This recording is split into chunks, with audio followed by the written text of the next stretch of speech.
what are your deepest, darkest sexual fantasies? Do you like being watched? Do you want to be the one watching? Or maybe it's something deeper and darker.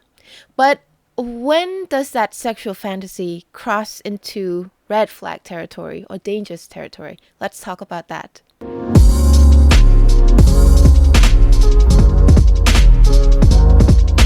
Hi everyone, and welcome back to Ones and Rabbits. You are here with me, Kath, and Gil, as always. with the beautiful top today, which I love. How are you, Gail? It's actually a dress. It's a dress. It's a very skimpy dress that I usually wear on my sneaky day. Well, you look great today. I'm great. Thank you. I should. I feel like in this dress, I should be telling a man what to do, like suck my toes and all those things. Anyway, here we are, cause men, right? Anyway, I'm great. It's a Friday, so I'm really looking forward to the weekend to just relax, unwind, and I'm thinking of going to watch a horror movie alone. Ooh. Sadly.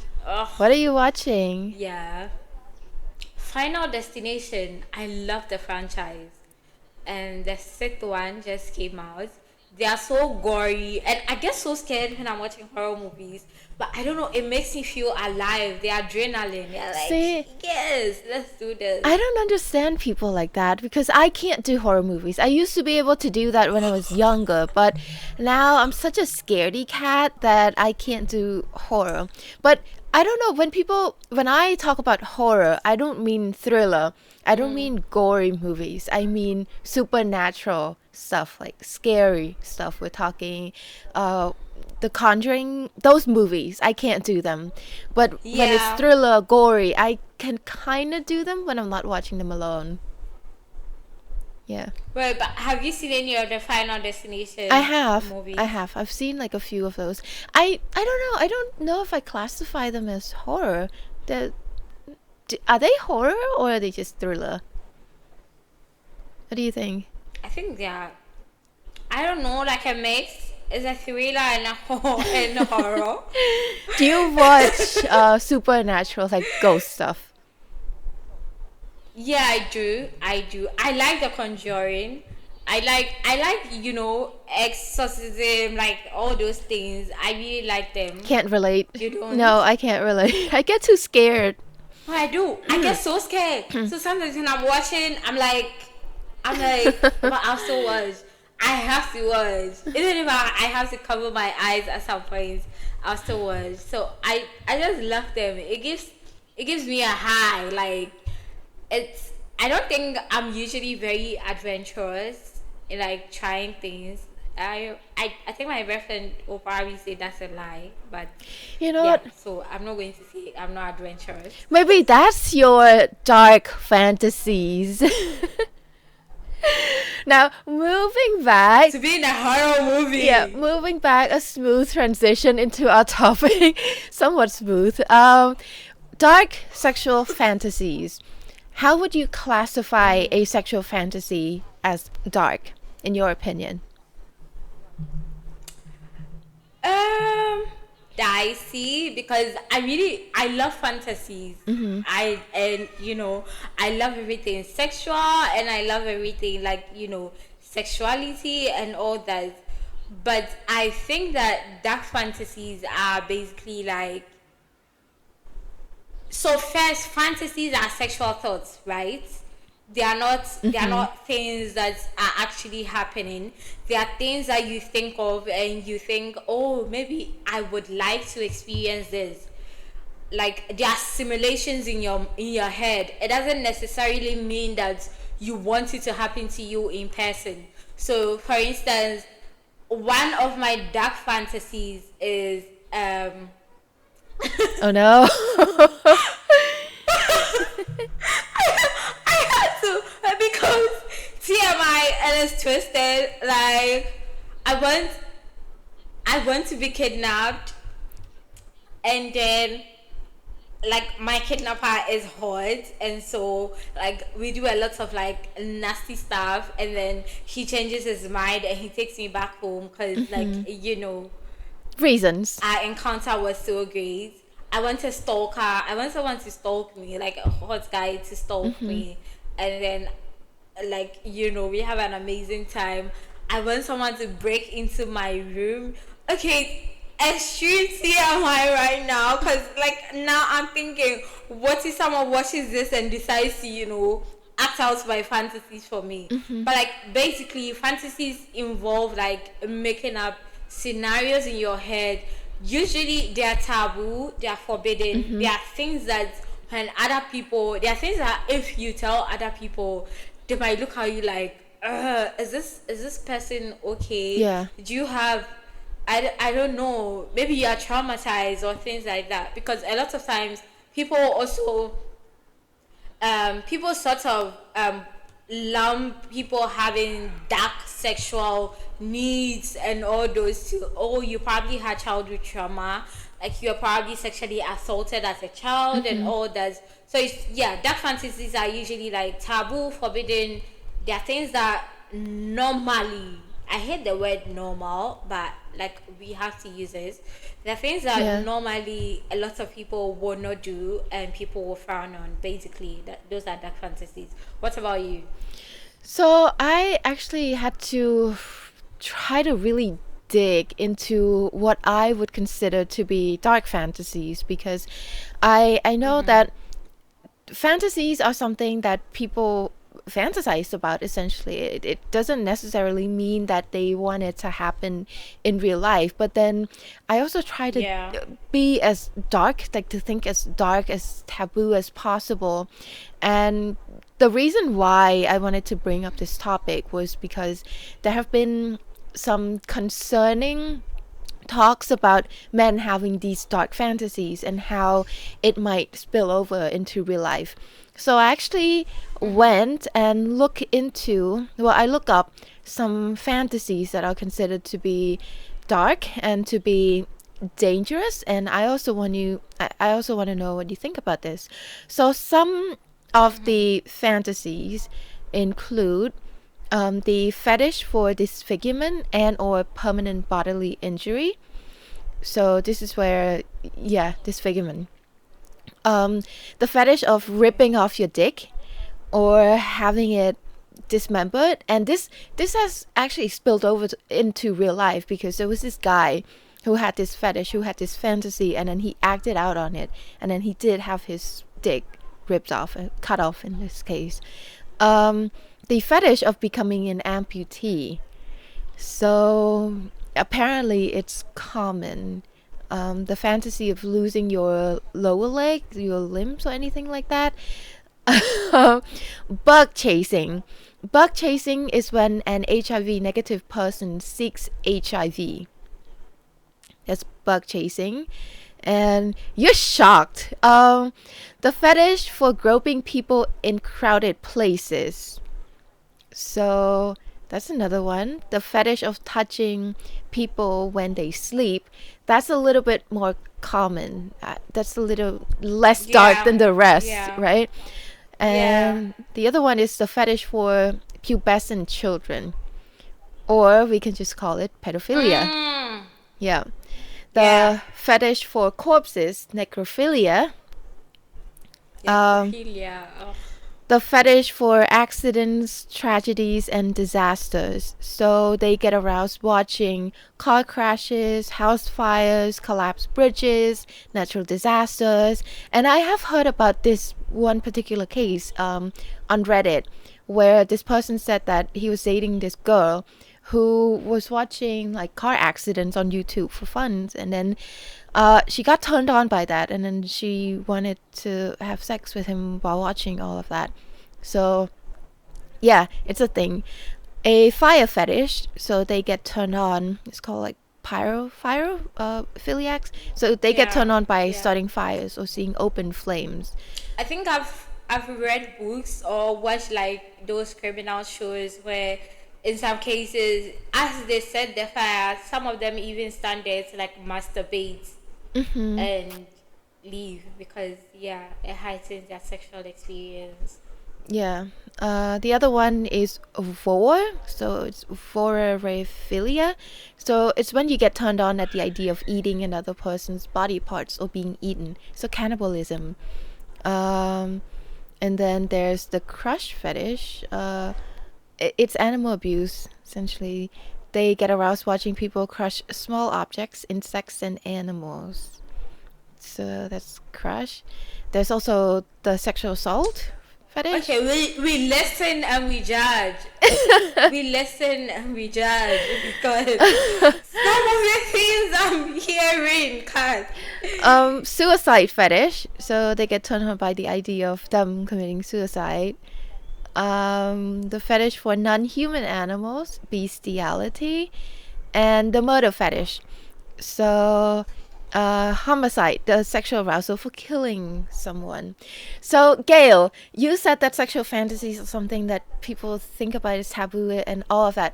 What do you think about all of these sexual fantasies? What do you think? You look absolutely horrified. What do you think? I feel like so the only one that I could say maybe we can let it pass is the fetish of touching people who are asleep because I feel like at some point it can be consensual if With you an umbrella have a consent, fetish right? like that. Because you can. Yeah. So it's sort of like I don't know if it can fall between non-consensual consent because I mean you could give consent ahead of time like you know that this person I'm with this is what they like so you give consent ahead of time and yeah I don't know that's the only one I feel like it could pass if it comes with consent if it comes with informed consent before. But everything is crazy because so even though we are saying that fantasies are not like live scenarios, they are things that live in the head. Like you mentioned, someone actually went ahead to get their dick ripped off because it was a fantasy. A lot of times fantasies like they boil over. So you keep thinking about it, you are masturbating to it, like yeah, Yeah. it's just in your head. At some point you start thinking, oh, if it feels this good just in my head, how better is it going to be if it's actually real? So I don't think fantasies end there. That's why sometimes it can be dangerous depending on like the fantasies you have. A lot of times people go ahead to act it out. I am horrified about some of the things you said. Well, it is horrifying. The heck? What the hell? So the reason why I thought of this topic was it's actually quite last minute. I was doom scrolling on TikTok yesterday, and then I came across this video, and this place has been talked about for a few days now on TikTok. It's called Cybrothel. Cybrothel. Yeah, Cybrothel, and on their website, they name it as the world's first immersive doll brothel. And they said Cybrothel is a visionary sex lab and adult playground in Berlin where humans and machines passionately unite to create an immersive world together. So essentially how it works is that in this brothel, people, mostly men, of course, they can go into this brothel and then they can pick a sex doll. They can decide what features they want their sex doll to look like, the height, features, and everything. And sometimes the age, the gender. yeah, sometimes they can look a little bit prepubescent, which is the concerning part, where the concerning part comes in. And then they can decide the voice and all of that, which is powered by AI. And then they have also the VR set for a more immersive experience. Now, where the red flags come in is how some of the men who go there, they would, like I said, they would pick dolls that resemble prepubescent girls, prepubescent children, and then they sometimes, in some cases, they would even request that the doll is bloody, has blood on their body, or has torn clothes, like they wear torn clothing, or they have bruises and all of that, so marks of having been assaulted, right? So this is where the question comes in, because the owner of this brothel, they said that it's where people can go and kind of unleash their sexual desires, sexual fantasies, without harming or without interacting, without like thrusting that upon other people in real life. But it's concerning. So where does that line come in from, where you're just having these sexual fantasies crossing over to you hurting and harming real life people? What do you think? Honestly, I think fantasies that involve minors, involve animal abuse, involves causing harm to any other person, involves no consent at all or no mutual argument, I think it crosses a line. Because, like I said earlier, fantasies barely just remain fantasies, especially if somebody has like access. And I watch a lot of crime show. Why do you think they arrest people who have like child pornography in their houses, on their phones and on their computers? A lot of them, they've not actually made the move to like, engage with a minor, but they are watching these things. It's dangerous because the more they are doing it, the more it's feeding this fantasy, and the more they start thinking, oh, I need to experience this with a real person and not a doll. Yeah. So it's going to change. What this Cybrothel is doing in that is giving these people an avenue, a space to explore. And that's okay. Like, exploring without shame is okay. But what are they exploring there? Yeah, exactly. So it just comes down to that. It's what they are doing when they go there. It's going to spill out. It's like, at some point, the dolls are not going to be enough for them. Someone is going to go out there and look for somebody to sexually abuse, batter, and even take a recording of them, probably unalive them at the end. So it's not okay. It's like the start of an apocalypse movie. So this is just how it starts, and then they'll grow. They'll move on to other things. So this kind of reminds me of this game. I'm sure you've heard of it. That game that was just shut down on stream and everything, on Steam and everything. No Mercy, right? Yeah. Yeah. Yeah. So that game, if you haven't heard about it, the game No Mercy is where players can essentially go and assault other women, including your own mother, in that game. And it got a lot of backlash to the point where Steam removed it from their platform, and all other platforms also removed it. And the creators of the game, they said that they created this only as a sexual fantasy. Again, this term comes up over and over again, that it's a sexual fantasy. It allows players to exercise that without having to do that in real life. But it's a little bit dangerous, because like you said, a lot of these acts, a lot of all these crimes, a lot of cases of assault, they started out as fantasies. They didn't just pop up out of nowhere. They started out as fantasies. But Yeah. I also wanted to explore the other side of it, because for me, there's no justification for having those fantasies, especially for men, right? But then when we talk about stuff that fantasies that women have, when, for example, you're reading dark fantasy and you have fantasies of like sexual assault, or like you said, kidnapping fantasies and all of that, I know that men will definitely use this as a justification and say that, look, women read all of these books and they have these fantasies of being assaulted. So why can't we have the fantasy of being the assailant, right? What's the difference here? Yes. What do you think?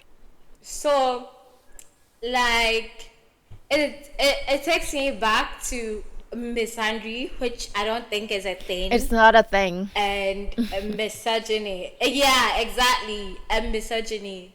You know how when, like, misogyny actually, like, kills and harms women. Like, it goes beyond mental, goes beyond emotional, and gets physical. Supposed misandry, since the men claim misandry exists, supposed misandry is just us standing up to men and defending ourselves from all the treatments they met out to us. And a lot of times it's just us saying things. It's not women physically harming men. It's the same for our fantasies. So see how when I said my fantasies, there was no point in which I said I wanted like a man battered or anything. A lot of times most men have very aggressive and sexually dominant fantasies. So like you mentioned, they want to be with minors. They want the chance to like sexually assault somebody and get away with it. Like a lot of times that those are the kind of things they fantasize about: hurting women, making women feel pain while they get pleasure. Meanwhile, for women, we just want pleasure at the end of the day.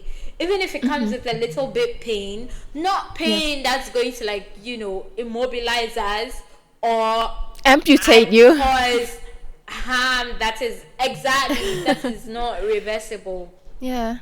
So that's the difference. A lot of men's sexual fantasies are dark as hell and very aggressive, seeks to harm women, while women we are just like chill. I mean, I just want some orgasms, and a great experience to go with it. Basically, like that's it. Yeah. But also, a lot of times, men get away with all these dark fantasies because their agenda is they get away with being territorial. They get away with being dominant. They get away with being aggressive because it's the nature of man. Men Nature. shouldn't be soft, like exactly the gender norms, gender stereotypes, and all that. Meanwhile, if a woman, so let's say in my fantasy, I'm a woman who wants to kidnap a man and like have my way with him. Men will look at me like, ew. I mean, like if when I even talk about pegging, they go like, meanwhile you have like the worst fantasies. Pegging, I'm not even causing harm to anyone. Like I've not done that before, but I'm just saying, like, I've if I want to peg a guy, I'm looking to give him sexual pleasure. Actually, like I'm not looking to cause any harm to him. So even with that, they will look at you like, okay, that is also the norm for you as a woman, because of course women are supposed to be soft and divinely feminine. That phrase, which really really annoys me. What the heck is divinely feminine? Anyway, yeah. So they will not take any sexual fantasy from a woman that's spicy and risky and like all of that.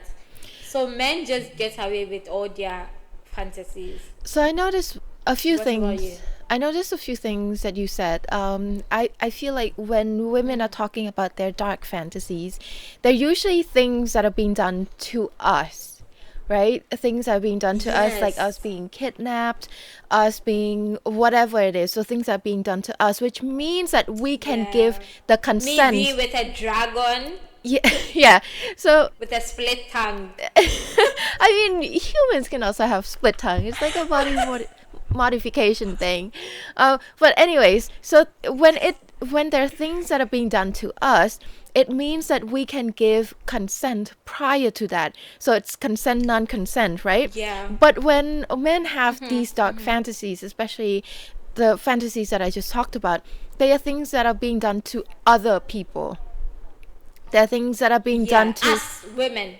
Exactly. Or even children who cannot consent, or animals who cannot Yeah. consent. So I feel like that's the difference there, because it's different when you are the one having these actions being done to, and you can give consent prior to that and say that, okay, I give you consent to do these things to me within certain limits and boundaries. But when it's things that are Yeah. being done to other people, where's the line in that? And we know that men are not really the best at consent, they still need a lot, they still have a lot to learn when it comes to consent. So it makes it, And lots of issues. yeah, it's a little bit iffy there. But then I also like how you brought up the example of misogyny versus misandry, which doesn't exist. But even if it existed, misandry would be a reaction to misogyny. Misandry Yeah. would not Yeah. exist by itself in a vacuum. It is a reaction to misogyny. And in this case, let's say hypothetically, if it existed, misogyny kills women. Misogyny is when men actively go out there and harm women. When men hate women, they go out there and they harm women, they kill women, they assault women. But when women hate men, we just Stay away from them. exactly, we participate in the 4B movement. We try. Yes, we want to be left alone. We don't go out there and harm men. Most of us don't. Most of us just want to be left Yeah. the fuck alone. We don't want anything to do with men when we hate them. It's very different, Right. right? They're not the same. So, yeah, that's where I think the line is, because there's a difference in power dynamic and how society treats men and women, and the systematic structure of gender and power dynamic of gender and all of that, that makes it when I hear that women have fantasies of consent, non-consent, or fantasies of being assaulted, or rape fantasy, if you want to put it plainly, I don't judge it. But when men say that I have a rape fantasy, immediate red flag. I'm sorry, I but am judging you. yes, I am judging you. Yes. It's different. It goes back to the power dynamic again, because like obviously you have the upper hand. Men are biologically, like a lot of men are biologically like stronger than women, so it's easy for them to like overpower them and get their way with them. So for you to even think that, weird, also considering a lot of men have consent issues, like you say no, the next minute they're back because, oh, I'm thinking you've changed your mind. Are you okay? Yeah, exactly. But this brings up another topic, another discussion that I also saw online, a discourse, where people were talking about women having these consent, non-consent fantasies. So if we want these things to be done to us, obviously there's going to be someone doing it to us. So what does that say about the partners or people who have these fantasies? For example, if you as a woman, you have the fantasy of being assaulted, obviously you're going to need someone to be the assailant. So if your partner is like, I can be your Yeah. assailant, I can be into that. But we were just talking about how men who have these fantasies are red flag. Then what happens, and how do we reconcile that?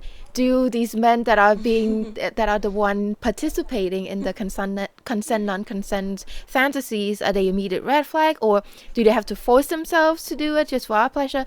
What do you think? I feel like this is such a intricate topic. Dicey a bit. Yeah. But in my head it's not, because if I want my man to like, simulate a robbery stroke rape, role play like with me, and I'm the one bringing it up, and I tell him, oh, if you do this, it's going to give me immense pleasure. At this point he's acting to please me. What he's doing is for my pleasure, and I feel like a lot of times the pleasure is not even as much from the scenario than the things you are feeling in the scenario. So it's more about like the feelings both of you have. And first of all, I'm not going to bring up a fantasy like that with somebody, one, I don't trust. First date. Two, someone I don't feel safe with.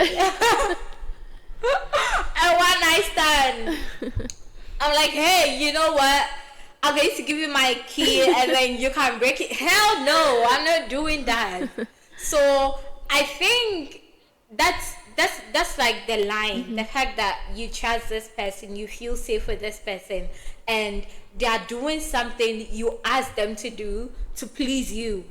It's not just a random man walking up to you and telling you, like, you go on Hinge, you go on Tinder, you go on Bumble, and you meet a guy and he tells you, oh, you know what, I have a fantasy to, like, you know, role play as like a rapist. Red Police. flag, you Call better the run. police. It's not. Yeah, it's not the same thing at all. Those men are different. The guy on Hinge, Bumble, or whatever, a red flag, a major red flag. The one who has a consistent partner, who, I don't know, feels safe enough to allow her to even bring up these fantasies. Because a lot of women, because of good girl conditioning, Yeah. a lot of women don't talk about their fantasies. So to even be comfortable and feel safe enough with a man who we automatically have to be afraid of, I think that says a lot of things. So I personally don't count them as red flags. I see them as, you know, I like men who don't say no to me. I already told you that earlier today. So yeah, I want to do this and you want to do it to please me. Hell yeah, let's go with it. Green flag for me. Actually, you want to do whatever to please me. I love it. Yeah, I also is simping, not me the one who's simping, but is simping, can it be a fetish? Because I do love the yearning, the like himbo kind of vibe, right? Like I would do anything to please you, all that kind of stuff. That's why when I pick my books these days, I always look for like the yearning, the he falls first kind of vibe. He would do anything for her. He would yearn for her. It's kind of like He the gobbles and yeah. You know that scene in Bridgerton, God. that scene in Bridgerton where Kate was walking past Anthony, and then he got a whiff of her, and he closed his eyes, and then he had that look on his face. I want that. That's my thing. That's my jam.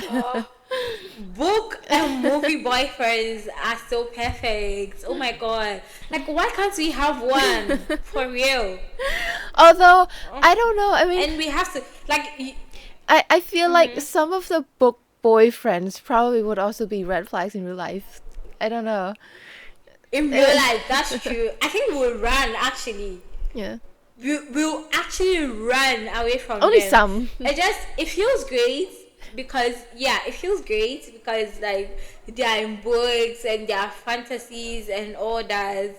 But I don't know, at this point I feel like I'll take them over real life men, because men in general. Okay, I just thought of one. Bad idea. I just thought of one book boyfriend trope that is really nice in books, but I would never want it in real life. Men who would kill for you.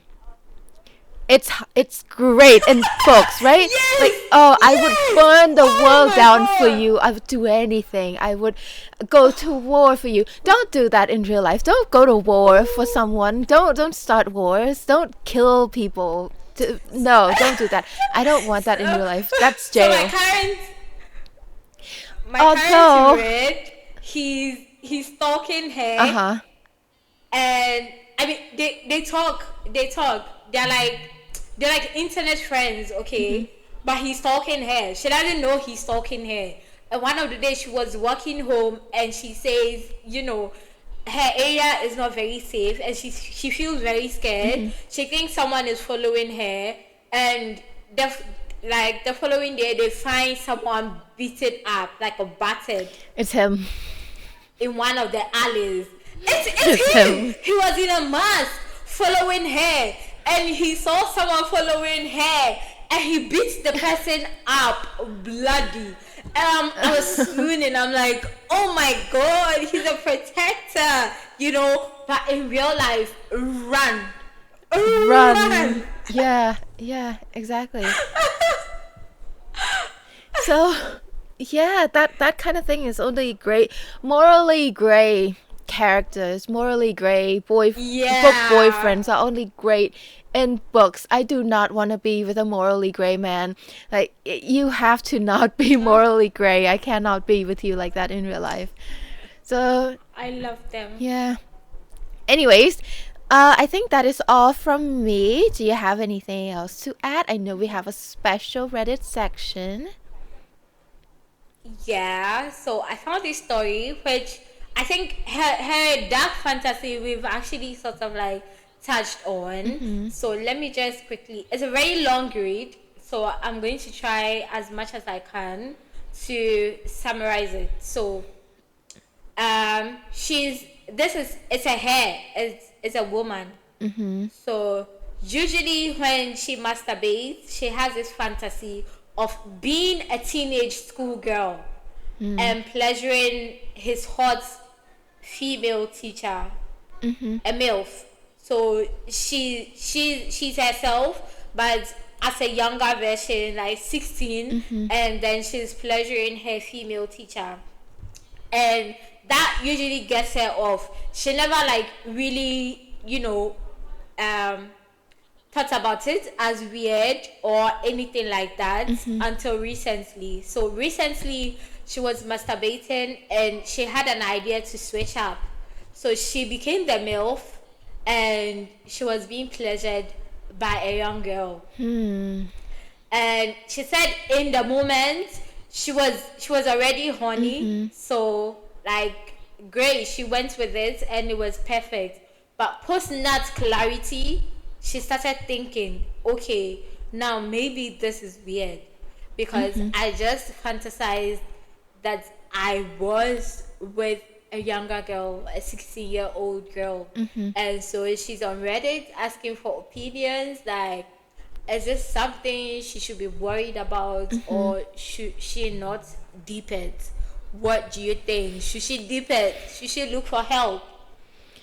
Uh, this is dicey. This is a little bit complicated because it's different when she's role playing or when she's fantasizing herself as a young girl. Because for me, like we were mentioning before, when it's something that's being done to you, or when you are the one having less power, when you consent to it, then it kind of makes you have the power back. It reclaims your power because in that scenario, you don't have power, but you actually do have power by giving consent to that.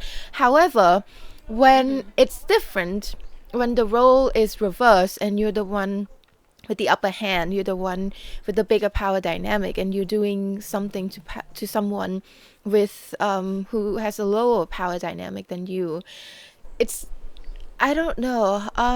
But the thing is, she did see it as questionable. So I would say that her gut feeling of seeing it as questionable is telling her something. It's telling her that this is not. So Yeah. it's wrong. I don't want to say Yeah, that it's it's wrong because it feels. wrong. I don't know. Saying it. But it's something to rethink. Yeah. I would think so. Yeah. I don't know. What do you think? What did the comments say? Yeah, I mean it was mostly people saying she should not deep it. It's just a fantasy. It's just a fantasy, and I understand it just being a fantasy. But I also have this whole thing about fantasies like boiling over, and at some point you want to experience it in real life. So she says that it's not a scenario she'll ever want to happen in person, but you're getting off to it. So my thing is anything involving a minor, it's a big no for me. Like I don't want to touch it. I don't want to go there because it's a no. So I also don't want to like judge her or shame her or stigmatize her because like you said, she's already felt like this is questionable. This is something that she needs to probably revisit. And so she says that when she was the MILF and she was with the younger one, her orgasm was like, it was heightened. So she got more sexual stimulation from that. So for me, I think that she really needs to rethink it. So she either lets go of that fantasy as a whole, because yeah, I'm a big no on any fantasies involving minors. Even if you are the minor, like, it's just, yeah, no, let's not do that. Like, I'm sorry, I'm not judging or anything, but I really want her to rethink. She should look for another fantasy. So you think that a fantasy where someone is like a schoolgirl fantasy, what do you think of that? If the person fantasizing it is role playing as a schoolgirl? Because you just mentioned that a fantasy that involves a minor, even I if don't like. Yeah, I don't like them. Like, I mean, personally, I'm never going to want to do that. If people want to, that's cool. And also, this is just my personal opinion, and this is what works for me. So I I don't like it. Like, I will not do it. And if people want to do it, great. But I don't want anything that involves like minors. I don't want it.